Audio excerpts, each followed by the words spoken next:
what are you trying to do with warfare, right?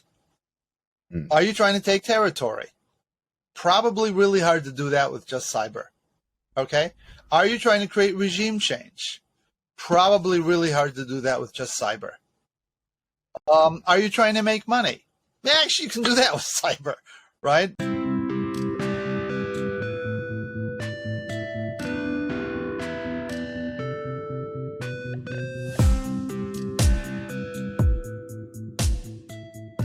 Hi everyone. Before we start, I wanted to take a minute to talk about my next book.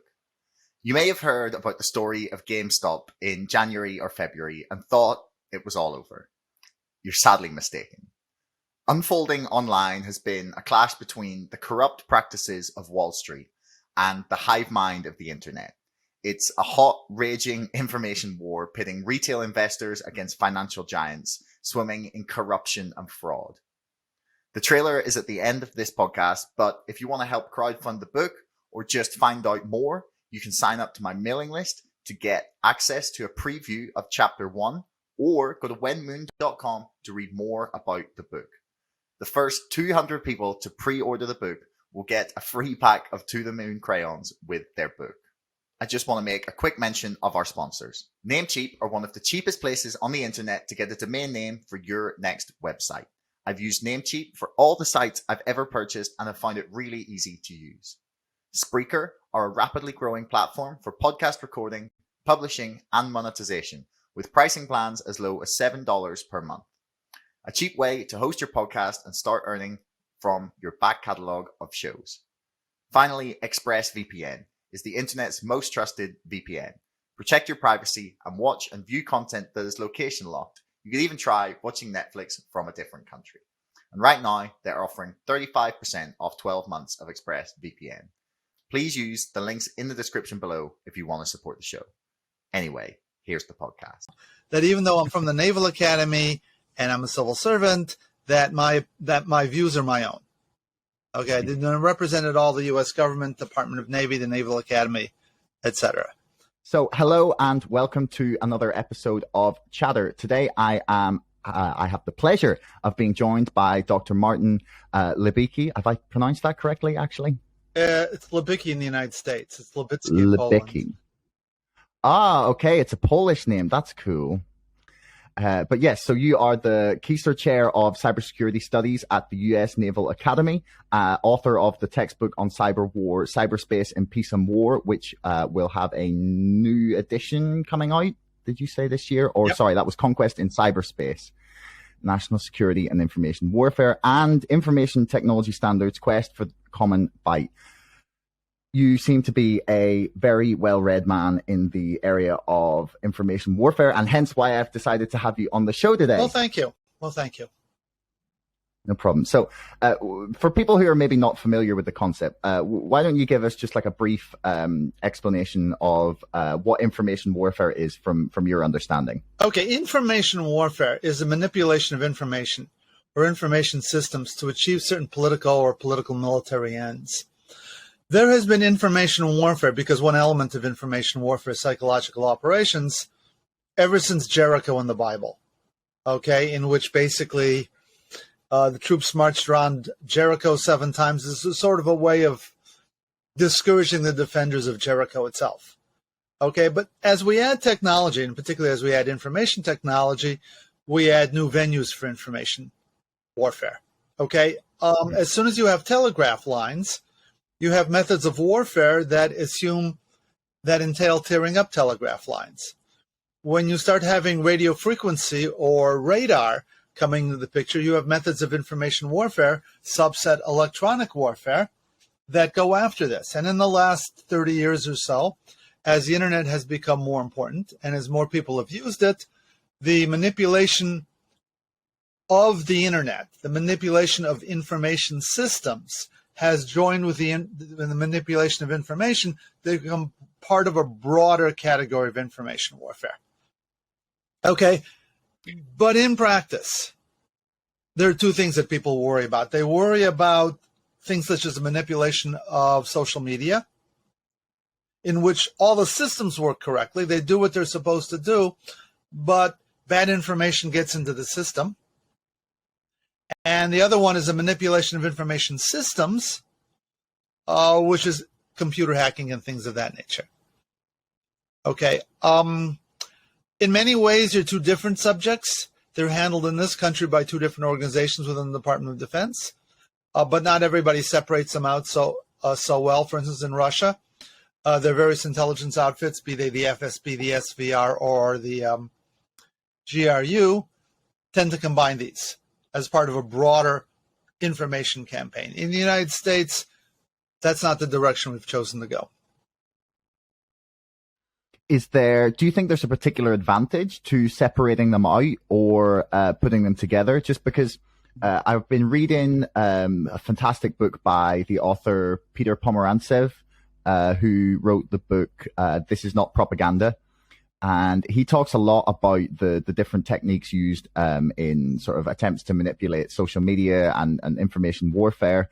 And he kind of points to the fact that the Russians are, at least in his mind, one of the best in the world at this. Do you think that is because of the fact they attack this as like one entity rather than coming at it from many different angles with many different departments?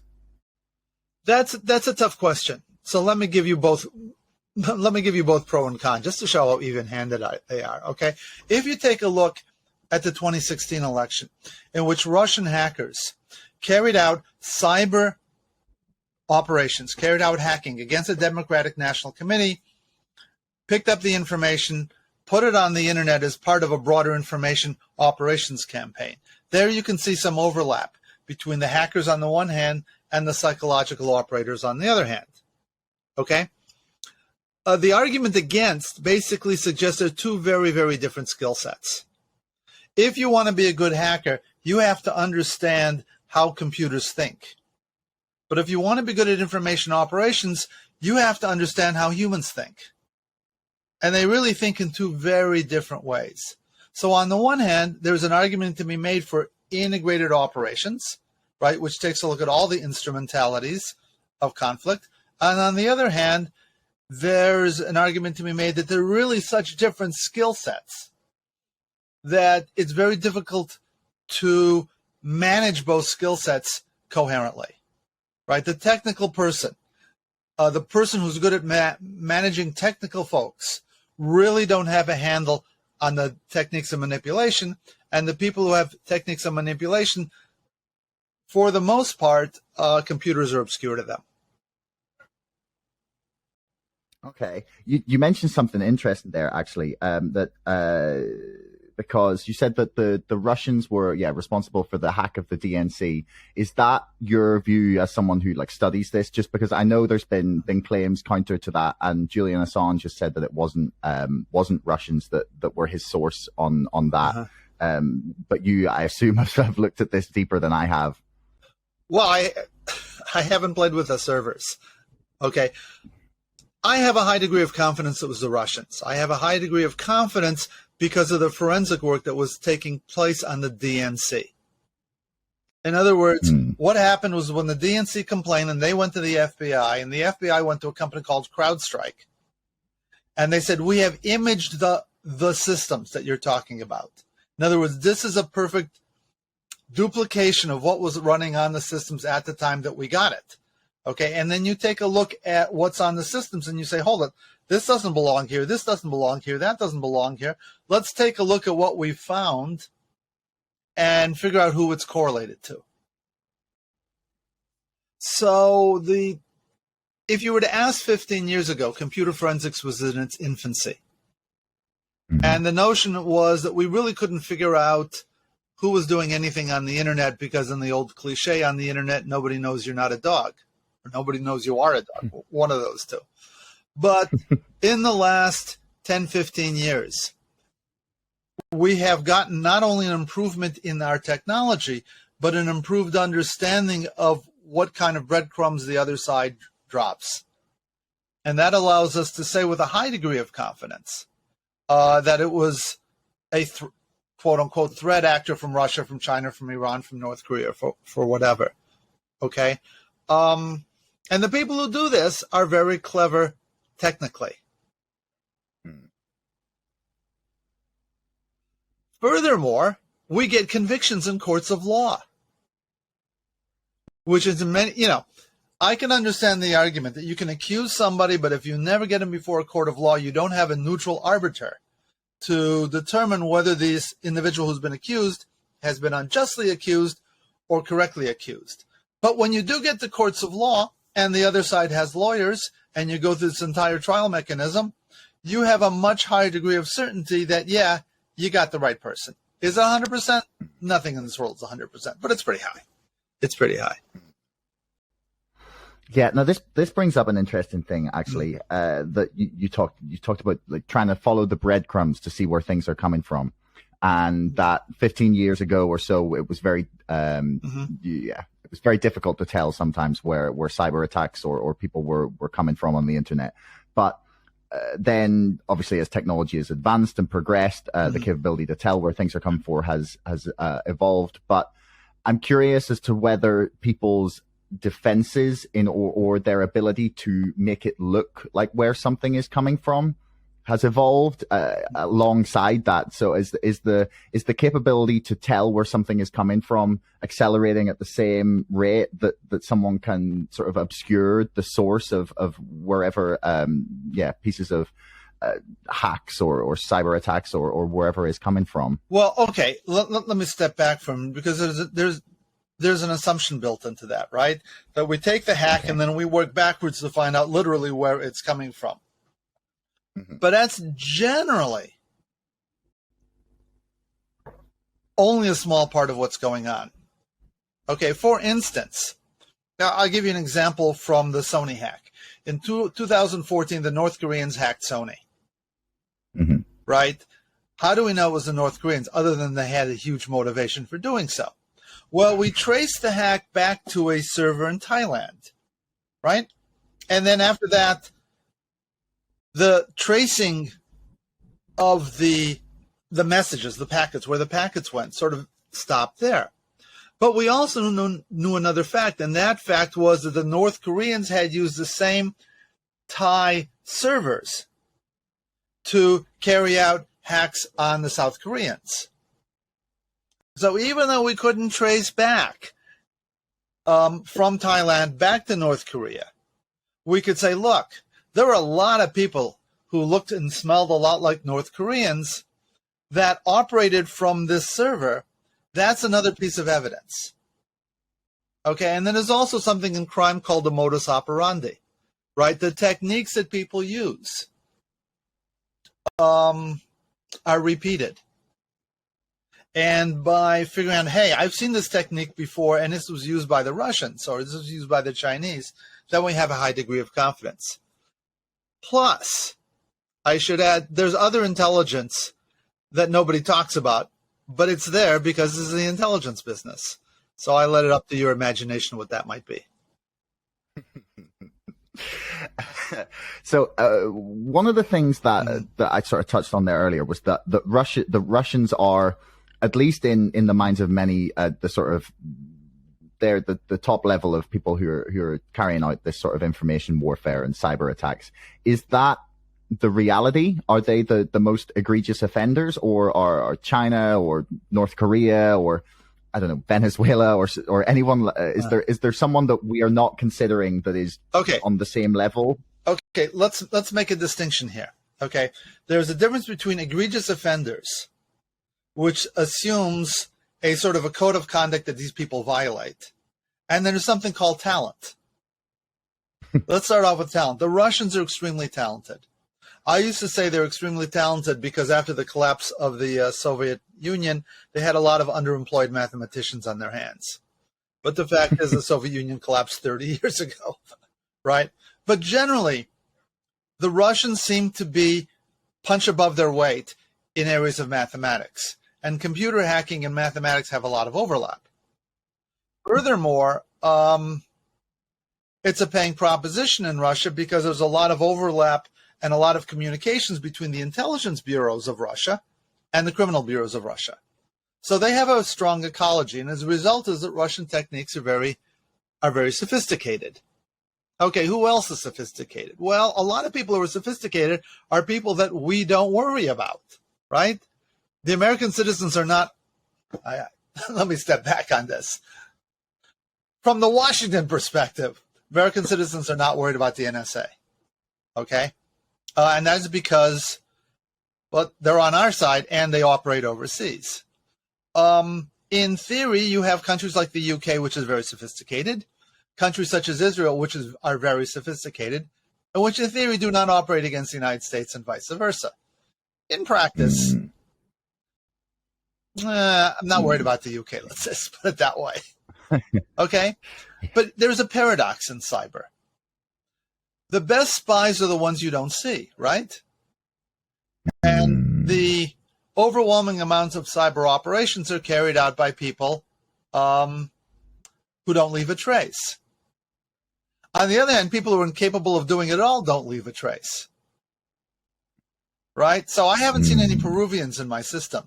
Does that mean the Peruvians are so good? Or does that mean they're either uninterested or not capable of operating at that level?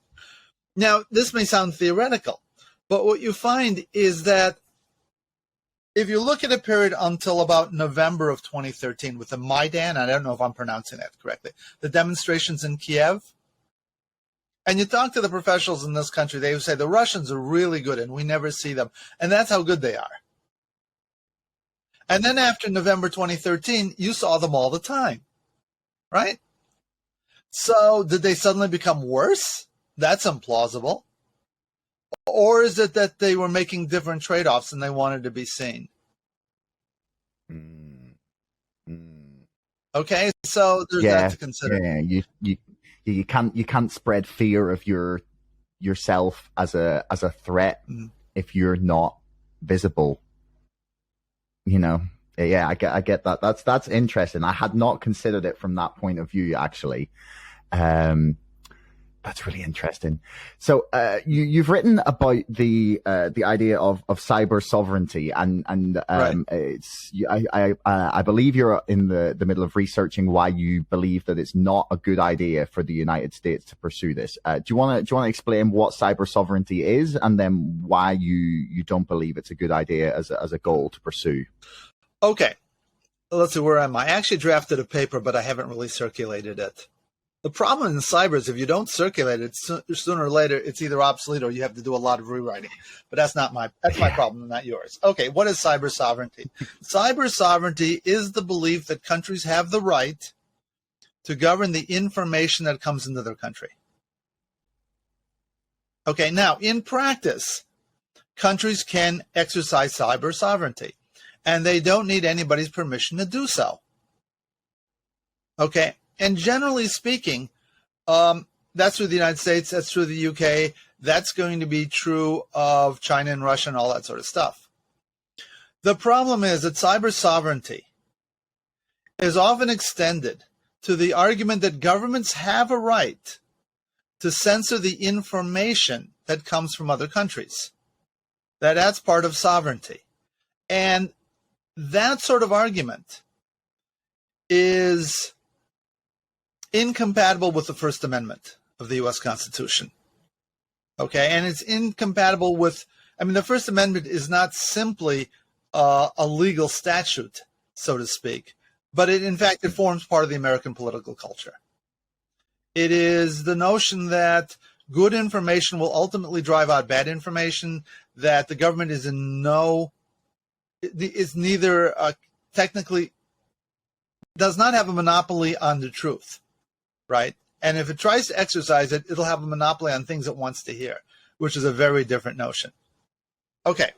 China and Russia have no such problems with this. In fact, China has, as everybody knows, erected a great firewall to keep information out.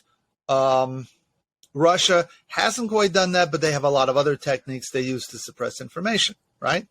One of our complaints about China and Russia is that the authoritarian model of governance, which is antithetical to Western democratic values, is supported by the kind of censorship that cyber sovereignty says is a good thing. Right? So in the end of the day, the West can basically govern its own cyberspace, almost through technical means, but with a relatively light hand, without dragging in the ideology of cyber sovereignty. And for us to make an argument about that is to add credibility to the arguments made by countries such as Russia and China, with whom we do not agree ideologically. So it's sort of a no-gainer. It's a no-gainer. We don't get anything, and we lose a certain amount. Okay? Now, in the end of the day, can the United States force China to open itself up to information that China doesn't want it to? And the answer is not really. Okay, I mean, there are a couple technical methods you can use. They're considered hostile. And generally speaking, we don't use them. Okay, now, having said as much, you may remember such institutions as Radio Liberty, Radio Free Europe, Radio Marti. So, yeah, we do that, and other countries jam us or used to jam us. I think Cuba still jams us. Not certain about that, but I think so. So there is that. But by and large, it is not in our interest to make a big deal about cyber sovereignty. Okay. Now, there's two kind of things I want to address there. First of all, this notion that you pointed out is like inherently part of the First Amendment is that good information will drive out bad information. Or will rise to the top. And this is an argument that was made actually by Twitter themselves in when people were asking them 5 or 6 years ago about misinformation. And it's something that has not yet, we haven't defined, maybe we shouldn't, but we haven't defined whether rights like that are applicable on the internet. Is it your belief that we should apply those same standards on the internet, that we should like allow good information to rise to the top? Because, for example, one of the tactics that I've been looking at that people would use if they're attempting to drown out the information that they don't want heard online on specific forums or across like social media broadly is this idea of topic dilution. And it's where you will flood a forum or some topic or some sub forum with lots of just irrelevant, poor information to drown out the good stuff, and that it's very difficult to kind of police that.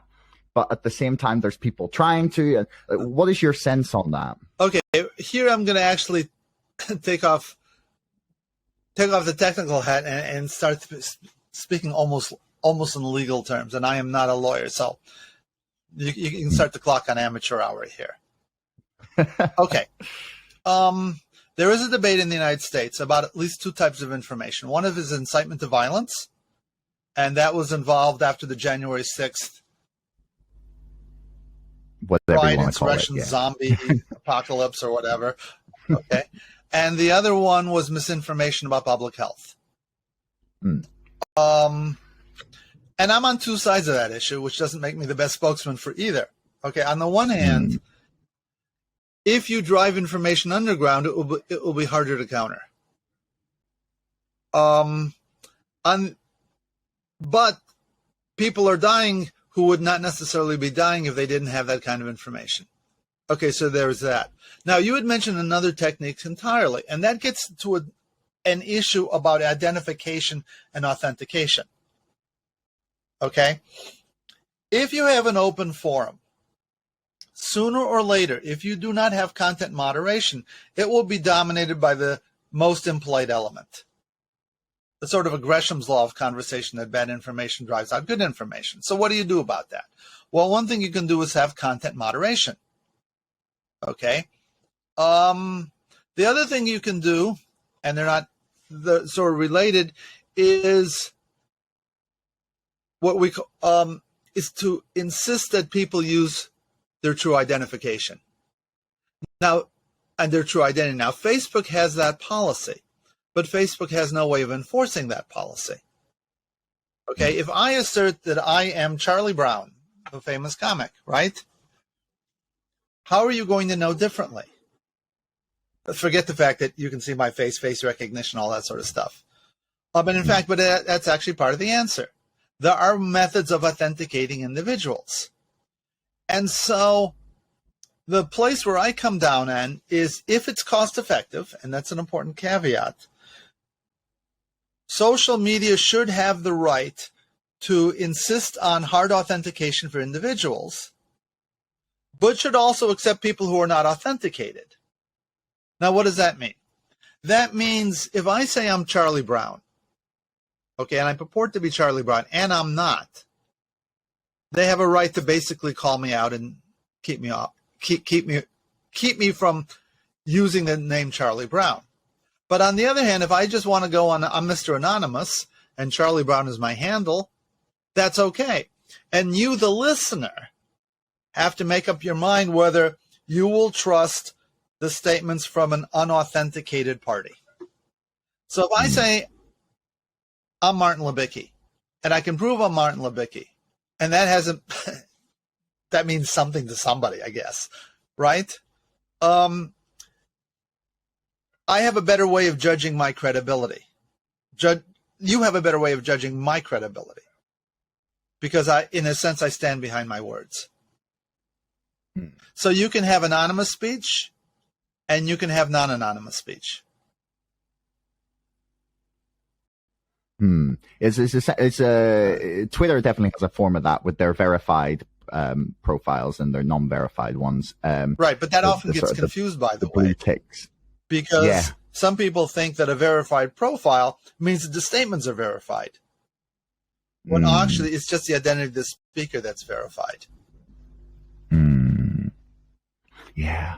I mean, I've noticed actually something that's really interesting is I have a keywords insight plugin that comes up and when, for example, when I'm searching or watching a video on YouTube, it will give me like their estimation of the experts, like percentage authority on whatever topic that is being discussed, which is fascinating because they don't tell you how they calculate it, but it's really interesting that someone is trying to calculate that because obviously that's playing into the algorithm and how far things are being pushed up searches. So I get the feeling that we're attempting to do that subtly, or at least some social media platforms are, which is interesting. But the second thing that I wanted to go back to that you'd mentioned in your answer there earlier was the idea that different countries might have the ability to be the judge of what information should be allowed to sort of flow into their country. Now, obviously, that's become more and more difficult with the internet.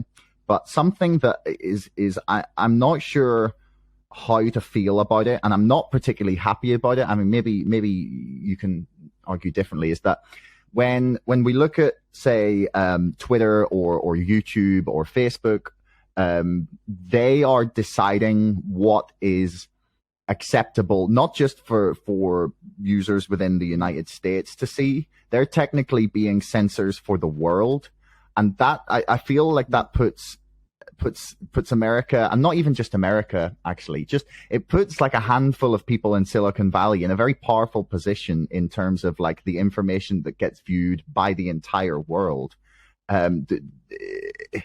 What's your sense on whether that's actually a good thing or not? I understand the perspective that suggests that a bunch of folks in Silicon Valley should not be dictating to this country, much less any other country, what is true and what is not true. Okay, now my observation is that by and large, they have exercised that power reluctantly. That their problem from a political point of view is that you have when it comes to, say, January 6th, you have the right that says you are censoring too much and the left who says you are not censoring enough. Or take out January 6th and put in COVID information, you get something similar. What about foreign countries? Okay, here's where there may be some pushback. One is there are foreign languages, right? And what can be said in French may be judged by different people than what can be said in the United States. And in fact, ought to be, because there are a lot of subtleties in language that will not necessarily be caught by somebody for whom this is a second language, or for somebody for whom is using automatic translation. And the second thing is, and this is sort of the Econ 101 in me talking. Ultimately, if there's too much of that stuff going on, people will form alternatives. Okay, Parler or Parlay, I don't know how it's pronounced. Parler. Is an alternative for those people who think that Facebook, Twitter, et al. Are tossing out too much information that they deem valuable. But having said that, I don't think Parler is doing that well, is it? No, Gab is doing better, actually, as far as I can tell. But even then, there's the... Now, this goes to something, actually, that I thought of there earlier, and I wanted to ask you about. In that, so if we're talking about in the context of psychological operations, information warfare, and everything that we've kind of gone over, one of the things that I find I'm not sure as to which is better theoretically, is that as we see that these social media platforms, like some of them decide to censor, new ones pop up, people sort of move from one to the other, and the places that had declared themselves the town square of the internet slowly lose some of that central power. I'm curious as to whether you think that the centralization makes even just like America by itself more vulnerable to information warfare online, with people spreading, I don't know, misinformation, rumors, whatever you want to say, or whether the idea that it might become more decentralized as people fracture to different platforms and things, would that make it more difficult to combat or make you more vulnerable because it's almost more difficult to get a sense of what's going on when everything is across numerous different sites? I think you have a good point there. Okay, a lot depends on what you're trying to do. If you're trying to find conspiracies, for instance, you're better off in a common platform. If you're trying to move masses of people or keep masses of people from being moved, it's also facilitated more with a common platform. Actually, no, the reverse would be true. Then to have these people sort of talk in separate spaces, as long as you're talking about large numbers, may in fact get in your way. But there's also the sort of the built-in inherent towards monopolization, okay? It was a Stanford professor, Brian Arthur, wrote, I think about 30 years ago at this point, right? The ability of networks to perpetuate themselves. Because you invested so much in a network that it's difficult for you to move. 15 years ago or thereabouts, there might have been a contest between Facebook and MySpace. But that contest is over, with a couple of niche exceptions. And Facebook is going to be very hard to dethrone. And so what people have to do to compete with Facebook is either find their own monopolistic platform and build on that, or offer a service that Facebook is relatively poor on. So you can have Facebook and you can have Twitter, even though they're both social media, because they have a different orientation. Or you can get people like Amazon or Google to get in this business, but they would have to build it off their core strengths, right? For Google, that's search and YouTube. And for Amazon, it's electronic commerce. And I'm not entirely certain, by the way, that, say, for Amazon's perspective, that would be a good deal. Yeah, I mean, that's an interesting point that you raise, actually, that the different strengths make it difficult for these different companies to kind of compete with each other, and instead they've monopolized one small area of the whole concept of social media as such. That's fascinating.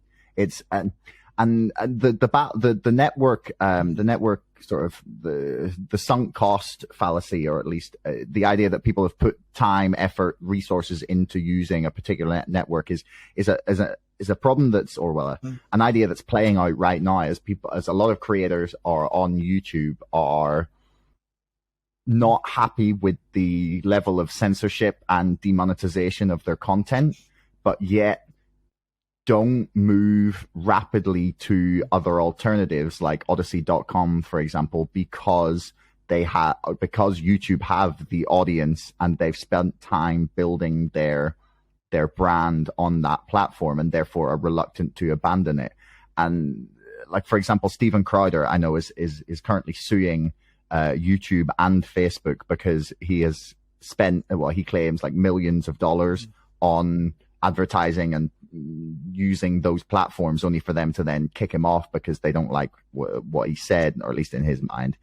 And it's a difficult thing to try and parse out, like where and when the market as such will create alternatives that are actually viable. Right. And there's this whole question about, at what point do you start heading over to the regulation model? It is understood, and again, I'm not a lawyer here, but at some point, private entities assume public color because they have replaced what we used to do in public, right? And if we've gotten to have we gotten to the point where, in fact, Facebook should start to be treated as a public entity? And a number of folks are making that claim, mostly on the right-hand side of the spectrum. Which is amazing, because that's totally antithetical to everything that the right are meant to represent.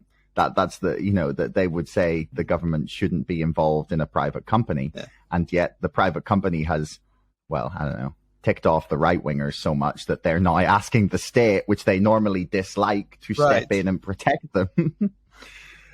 Well, it's the old story of where you stand depends on where you sit. Yeah. But so the other concept that I kind of was very keen to get your take on, and we've touched on this sort of vaguely, is that the idea that we may be in some kind of cold information war with either Russia or China. Is that sort of, what do you make of those claims? Well, you actually have one question here. Will information warfare be the dominant kind in the future? To which I scratched my response. Yeah, I hope so. That means we can get rid of the other kind of wars. Okay, let me start off. The concept of a Cold War is a political concept. It's not a concept that comes out of technology. Technology includes some of the ways in which we wage a Cold War. Okay, but the question that one has to ask every time sort of one takes a metaphor from another field, are you revealing more than you obscure? Okay, and so you actually have to remember back to the Cold War, which I can, because I'm old enough. I amaze my students when I tell them I can actually remember the Cuban Missile Crisis before we knew how it ended. Okay. Yeah, I was going to say. Before we knew how it ended. Yeah. Anyway, in the Cold War, we treated the Soviet Union as pretty close to a 0-1 adversary. That anything that was to their benefit was to our loss, with the sole exception that nuclear war would have been both to our losses. Okay, so we in the West worked really hard to make sure that the Soviet empire, that the Soviets' economy would not grow very robustly. Okay, we did not trade very much with them. We did not exchange very much information, although we know that in certain fields such as mathematics, science, etc., you can't help that. But we probably, if we could have, we would have kept some information away from them on that level as well. Okay? Our attitude towards the Soviet Union was, this planet isn't really big enough for the both of us. Sooner or later, one of us is going to prevail and one of us isn't. Okay, now, are we in a Cold War? Okay, and I'm going to have to go basically talk about international politics here, which is not why I'm here. But anyway, let me just continue. There are two countries the United States and the West in general worry about. There's Russia and there's China. Russia can be very annoying, but Russia is not the adversary it was during the Cold War because it simply doesn't have the economic weight it used to. And because it doesn't have the economic weight, it is capable of doing some very annoying things. And if you're Ukraine, more than annoying things. But to the West, it's not really that kind of challenge because they lack the resources. Okay? The Russians sometimes seem to have adopted a "I'm as bad as I want to be" approach to the world. Okay? To the extent that that is so, and I'm not arguing that that's so, but to the extent that so, it's because the leadership in Russia perceives a political gain by being successfully hostile to Western interests. But it's more shadow dancing than anything else. Okay? When you turn to China, it's a very different issue. China does have the resources to present a challenge to the West. But until Xi Jinping, one could have the belief that China was simply going to, through expansion of its economy and resource and technological base, take its rightful place among the other countries. So our challenge from China was more national than anything else. Think of World War I, the world of Europe before World War I, where ideology did not really play a role there, right? Because almost all the combatants in World War I were pretend constitutional republics. Some of them, such as France, which had no monarchy, were the real deal. Then you had Britain, which had a monarchy, which didn't have very much power, all the way to Austria-Hungary and Russia, which were monarchies and had a great deal more power. Okay? But it wasn't as if you had Tsarist Russia turning to Germany and say, my kind of, autocracy is better than yours. There were national interests involved, and countries pursued these national interests. And you could, before Xi Jinping, put the challenge from China in a very similar context. China is a nation looking for its place in the sun, to use Willemine sort of language here. And we understood that, and it was just a question of negotiating what your place in the sun is. Of late, they seem to be posing more of an ideological challenge. And the new administration often speaks in those terms. Okay, now I cannot say, I'm not a China expert, whether they're doing it offensively or defensively. In other words, whether they're actually trying to sell people on authoritarianism or whether they're just pushing back on our criticisms of their authoritarianism. Okay? As far as I can tell, and that's a big caveat, China is not investing in its military at the rate which would suggest that the primary challenge from China will be military. Although their military is growing, and their military is growing because everything is growing in China, and they're taking their particular share. Okay? China's developing economically, and there's a lot of argument to be made that a lot of China's ability to boost itself economically came from cyber espionage. But I think that's less true these days, perhaps because they're at the stage where if they're going to improve their technology, they've got to do it themselves. Okay, all I'm saying... They've stolen everything there is to steal. No, the problem is as you get towards the top... Okay, let me just make a small diversion here. Technology transfer is hard.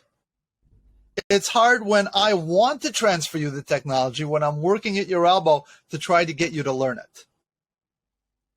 Okay, we tend to ignore that fact. We say, oh my God, China's rifled through this company's files, and therefore they can reproduce what the company has.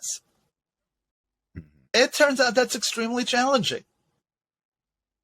And it turns out that the efficacy of their human spies is considerably better than the efficacy of their cyber spies. The difference being that the cyber spies bring home much more information than the human spies do, and the human spies are put in at risk, okay?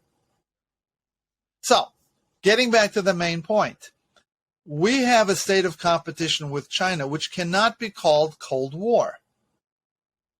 One, because we, the United States, to a large extent the West, are economically dependent on China. And because so far the challenge has not been primarily military. Whereas it was a military challenge from the Soviet Union almost literally the day World War II ended. So to look at China and say, well, there's a Cold War template, I think is misleading, almost dangerously so. Okay. We will be rivals with China. We will be rivals for a long time to come. but there are many ways of being rivals. And the zero-sum attitude that we had towards the Soviet Union would not work for China. I think it would be counterproductive, and it's certainly by no means inevitable. Okay, now having said that poli-sci 101 sort of stuff, then I would have to say, okay, if you look at the challenge in cyberspace, they're very different challenges. Most of what we have seen from China has been in the way of cyber espionage, right? And the political salience of China's theft of intellectual property, which was very high until the Xi-Obama agreements in 2015, has come down considerably. This is not to say that it doesn't still happen, but it doesn't seem to be happening at a level that puts it high on the agenda. Okay, read from that what you will. Okay. It also appears to me that China does not have an active program to use cyber means to destabilize the United States. Now, that's an important caveat, because there may be a lot of stuff that I'm just not seeing, hasn't come into the newspapers. There was an article a few days ago by David Sanger and Nicole Perlroth to the effect that the intelligence community concluded that China was trying to get into the U.S. pipeline infrastructure. Okay, but if you take a look at the dates when they were trying to do so, that was like 2011 to 2013. Okay. Which is light years ago in today's standards. They were 8 light years ago, very light years. Yeah. Okay, so what happened? Did the Chinese simply become more subtle? Did they get everything they wanted? Or did they looked at it and said, that's not the game we want to play? Okay, now when it comes to getting information, the Chinese are very assiduous. But then so is the West. Right? Are we looking for different information? One would imagine so, right? The West tends to be more open. The Chinese tend to be less open, although more open than they were during the Cold War. So you're looking for different things. Okay. Okay. Now, we've seen, Continue. Sorry, did you have more to say? No. Okay. Now we've seen even just over the last year or so, there's been a fair amount of hacks or cyber attacks on like different bits of infrastructure. There was the gas pipeline in America. There's been a couple of other apparently foiled ones that I read about.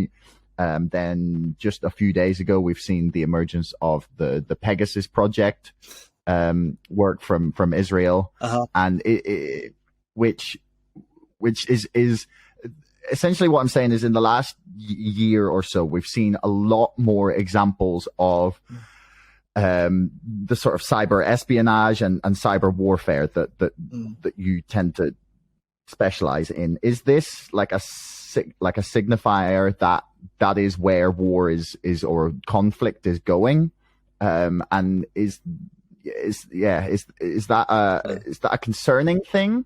Or is that suggesting that we've all just decided that America or any nations in the world are militarily well enough defended that is not the avenue by which they seek to destabilize or attack their rivals or geopolitical enemies? Okay, that was a lot of questions. So let me unpack some of this stuff. Sorry, that's a lot. First, this NSO stuff is merely being recently reported, right? This story goes back 5-10 years. And that's really an issue, in my humble opinion. Somebody's trying to make money, and the government, which has the authority over export controls, doesn't seem to be managing it as assiduously as one would like. Okay? So that's one thing. The second thing is ransomware is getting more worrisome. Why? Partially it's because with Bitcoin, the things I could do to you by making your systems misbehave are much more lucrative and easier to transfer. And the second phenomena, I believe, is that the ransomware people underestimated how much money they could get from ransomware. They didn't ask for very much. And now they're thinking, we've been underpricing our services. Okay. The fact that Colonial Pipeline, which transports petroleum products, got hit does not, to me, say that it's an infrastructure attack. Because it wasn't the ransomware that closed the pipelines. It was the corporation that closed the pipelines. Okay, it was their choice. Now, whether that was a wise choice, that can be debated.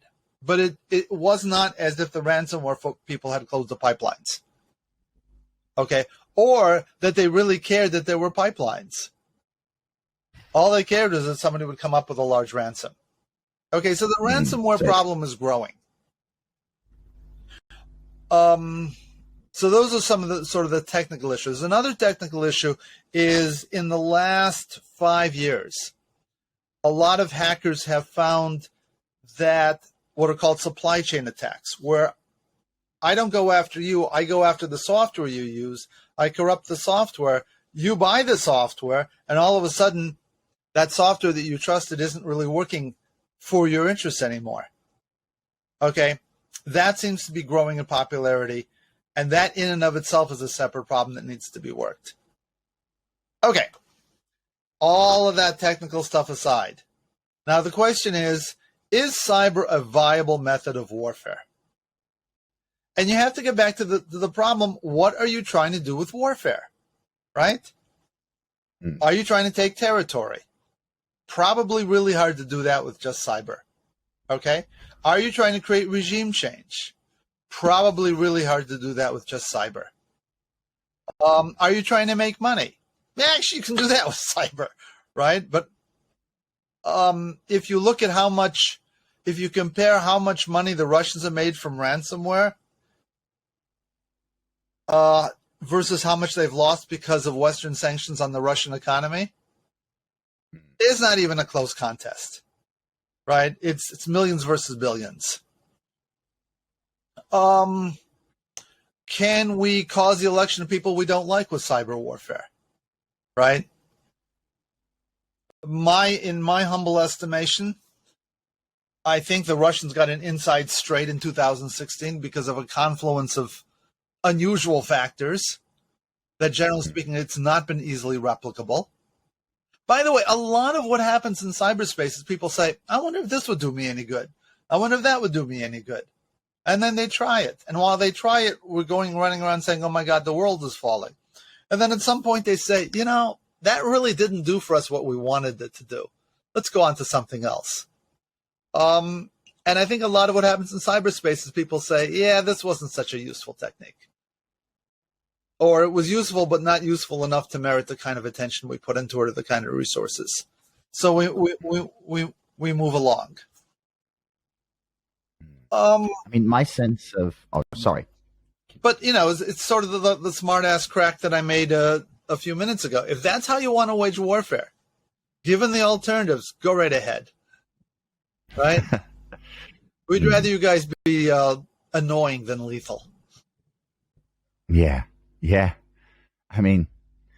Ultimately it's costing less lives, in just in sheer numbers. The thing that my understanding of both the Russian attempts to influence the 2016 election and the sort of less prevalent attempts to influence the Brexit vote are both things I wrote about in my first book.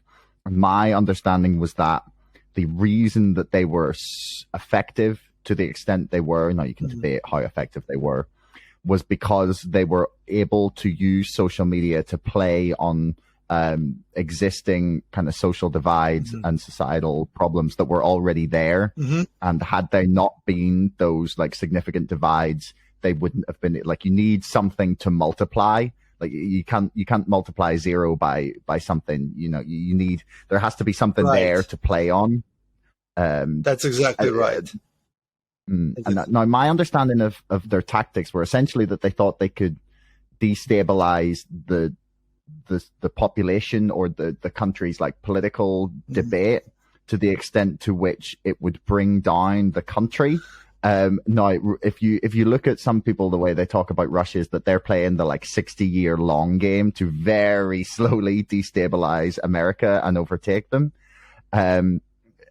Is that do you see that as being like a realistic assessment of what's happening? They're just sort of slowly trying to undermine the political debate or the conversation in America to the point where it's, or in any country where it's undermines the people's belief in democracy and ultimately brings down the country. Is that just people like dreaming about how committed someone could be to that idea? I don't see the Russians playing a long game. The bureaucracies might be, because the bureaucracies, particularly their intelligence bureaucracies, have an unusually long lifespan in memory, right? I do not think the Russia's leadership plays a long game.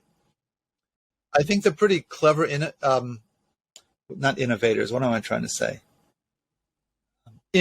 Improvisers.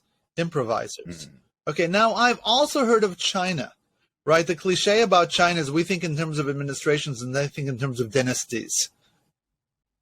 I take that a bit with a grain of salt also, right? In terms of internal governments, I think the Chinese have a long-term plan, right? How they want to see China develop.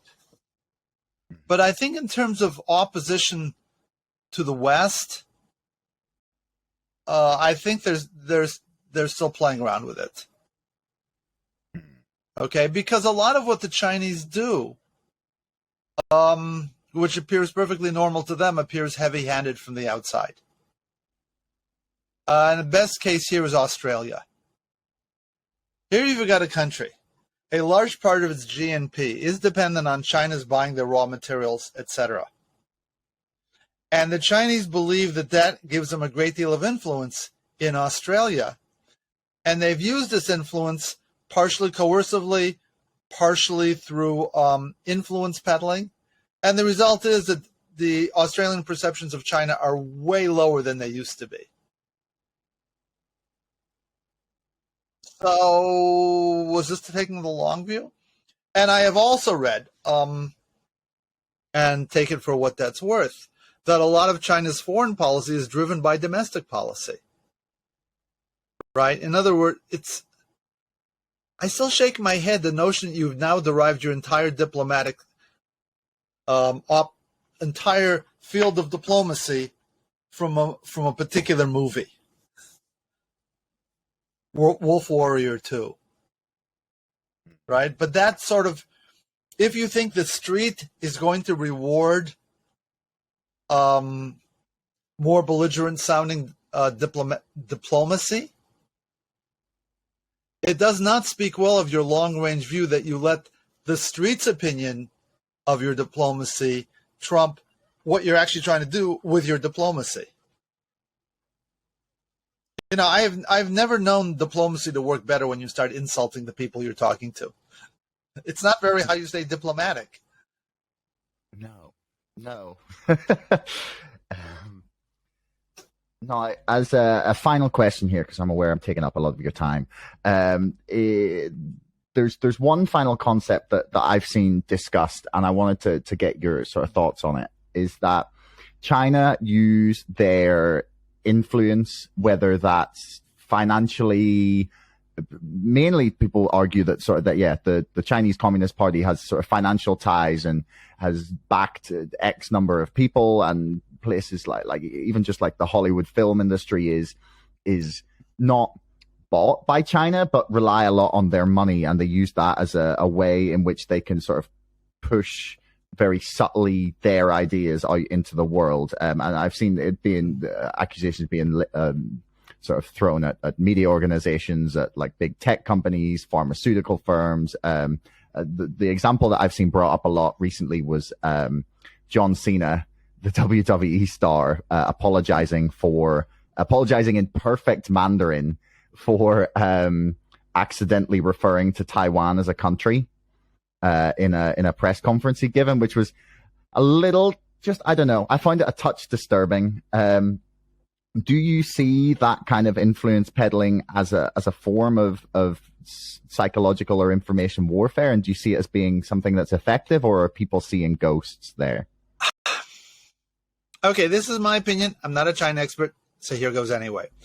China seems to have a bee in their bonnet about people saying bad things about China, right? But it's a very particular thing. I don't want to control your thoughts, but just don't say bad things about us, and then we're okay. And China seems to put a lot of its influence over that very specific thing.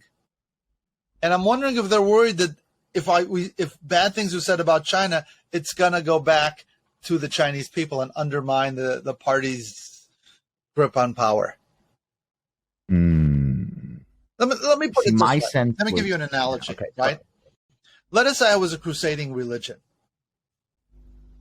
and I was trying to use my muscle to have other people adopt their religion, right? Well, the religion comes with a huge corpus of theology, a huge corpus of ethical teaching. And so for me to constrict what you say so that it's consistent with my religion, I would have to constrict a large percentage of everything that you say. But if all I want you to say is just don't say bad things about me, that gets to a very small percentage of things that you can say. And in many ways makes it more palatable. Because whose identity in the West, and there are a couple of exceptions, but they are exceptions, is bound up in in what they say about China. You can go a whole year without saying anything about China. Right? So because the China's ask is so specific that a lot of people, and it's not just actors, it's airline companies. How do they refer to that city in that offshore island that they fly planes to? Right? If you refer to it the wrong way, the Chinese get very unhappy. So here's it. Can I actually take passengers there and refer to it the way the Chinese like? And the answer is yes. You do a little shuffle and you're embarrassed, and that's it. Yeah. I mean, my sense of China's my sense of the reasoning for their "don't say anything bad about China" policy was that if we were openly discussing what China do that is in our sort of Western-centric pro-freedom sort of civil rights, etc. sort of view of the world, that we would be forced to confront them, and we wouldn't be able to continue to have them as the economic, or of the workshop of the world as such. Like if we were to openly and consistently say, it was like, hey, we think you might be committing genocide, and for example with the Uyghurs, or you're kind of using slave labor to make your phones, and you probably shouldn't have nets on the side of the Foxconn building for people to not jump off the side. Like if we were to say all of these things about China openly, and if it was more openly discussed, it was my sense that China fear confrontation on that, in the same way that, say, Hitler's Germany in the early 30s were very keen to avoid confrontation, because that would have brought him down. A lot depends on the power relationships at any one point in time, right? And let's get back to Australia. The Chinese would like to use their economic leverage over Australia to make the Australians behave the way the Chinese want them to. But at the same time, the Chinese don't have any really good places to get their iron ore. And you can't make steel without it. So, who's got what power, what leverage can you do for it? How careful do you have to be? If the West in unison were to do something about China on any particular issue, right? Then you would face a different correlation of power here, different correlation of forces, and you might end up with somewhat different behavior. And then China would basically say, we're not going to win this particular fight, so let's go to another one. But I mean, isn't that all of human history? Yeah. I mean, conflict, war is you can't really escape it if you look at the entire history of humanity and nature, basically. But we can do less of it. We can definitely do less of it. That I will not disagree with at all. Sticks and but stones, words. Exactly. I mean, well, words are violence these days, but but Dr. Libicki, thank you so much. It has been an absolute pleasure. Really, really appreciate your time, and you've made me look at quite a few things with a very different lens. So I really appreciate your expertise and your knowledge. Well, thanks very much. What expertise I have. You're welcome to it. Is there anything you'd like to point people towards? The books, Twitter handles, anything of yourself you want to promote before we finish? No, nothing that you haven't said already. Okay. Well, links for all your work I will put in the description below for anyone that wants to check it out. So okay. Thanks very much. Okay. Thanks for making it all the way to the end of the podcast. Don't forget our sponsor, ExpressVPN, and my book, Brexit, The Establishment Civil War, can both be found in the links in the description below. And also, please like, share, and subscribe to this podcast. It's the best way to help us grow. Until next time, thanks for listening.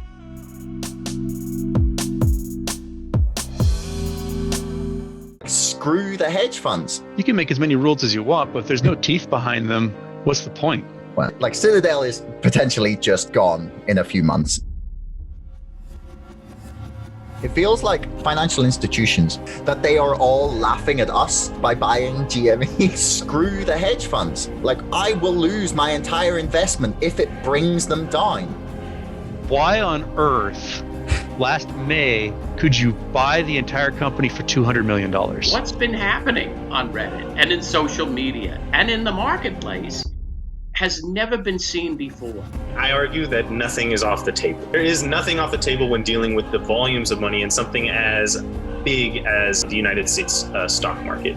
The hedge funds have clearly underestimated a group of people raised on Friday night World of Warcraft raids. Dark pools, they're another mechanism to manipulate and cheat. Mainstream journalists don't say these things for a number of reasons. One is their sources are the people that I'm talking about, and so they can't call somebody a crook. Superstonk and the other communities that have emerged are a hive mind, the likes of which we have never seen before. It's madness and brilliance, insanity and genius all rolled into one.